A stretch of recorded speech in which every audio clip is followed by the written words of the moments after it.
Hey YouTube, welcome or welcome back. With the Rio de Janeiro Madeira Carnivals coming up, this month's series is all about carnival makeup. Today we're creating a pink, purple and blue eye look with iridescent glitter. Stay tuned until the end for more shots of the finished look. I've completed one eye to show you how it will look, so let's get started on the other one. To begin, I'll use a white shade from this Revolution palette, applying it under the brow with a short brush.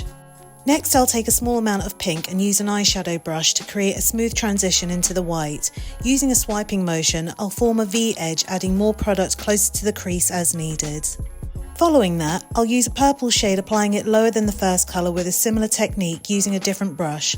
I'll go under the lash line and add more product here to intensify the colour.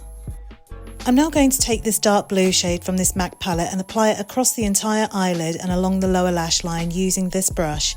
Next, with a slim eyeshadow brush, I'll use a swiping motion to create a V shape in the outer corner, blending it upwards into the pink for a seamless transition. Now I'll use a flat brush to apply a generous amount of glitter eyeshadow across the eyelid. Then I'll add an iridescent glitter on top using a bit of glitter gel on the brush to ensure it sticks beautifully across the lid.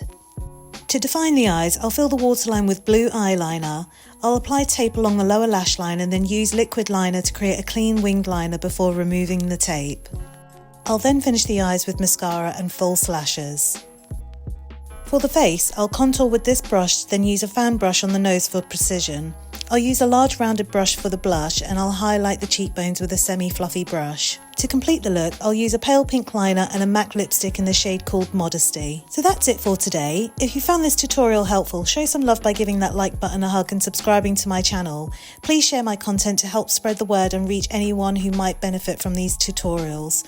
Follow me on Instagram for more looks and reels and DM me with any questions. I really appreciate your support. Thanks for hanging out. Stay awesome and I'll see you in the next one.